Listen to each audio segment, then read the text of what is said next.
Carenza di personale, pensionamenti, mancato cambio generazionale. In Veneto è caos con i medici di base e a pagarne le conseguenze maggiori sono soprattutto gli anziani. L'allarme arriva dai sindacati dei pensionati, CGIL, CISL e UIL, preoccupati perché consapevoli dell'importanza di questa figura per un anziano. Vedersi costretti a fare chilometri per raggiungere un medico nuovo che non conoscono, difficoltà nel trovare un appuntamento in tempi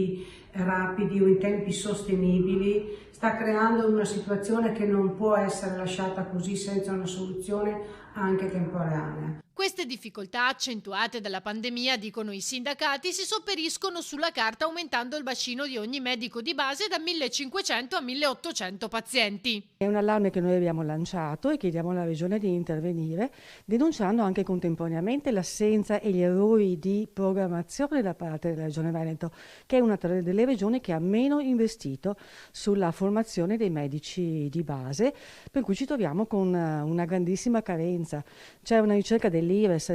recente, insomma, dei mesi scorsi, che aveva evidenziato già quante erano le zone carenti in Veneto di medici di base e come in Veneto l'età media dei nostri medici sia molto elevata e il pensionamento non è un evento straordinario. SPI, FNP e WILP quindi chiedono di partecipare al tavolo di confronto che la Regione aprirà sulla medicina territoriale. Bisogna urgentemente investire nella sanità del territorio e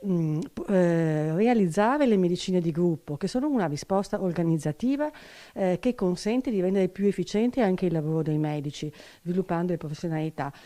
investire sull'infermiere di famiglia che può svolgere un ruolo importante e sostanzialmente utilizzare le risorse del PNRR per rafforzare la sanità pubblica nel territorio, perché non si capisce come non abbiamo medici nella sanità pubblica, ma le strutture private invece i medici ce li hanno.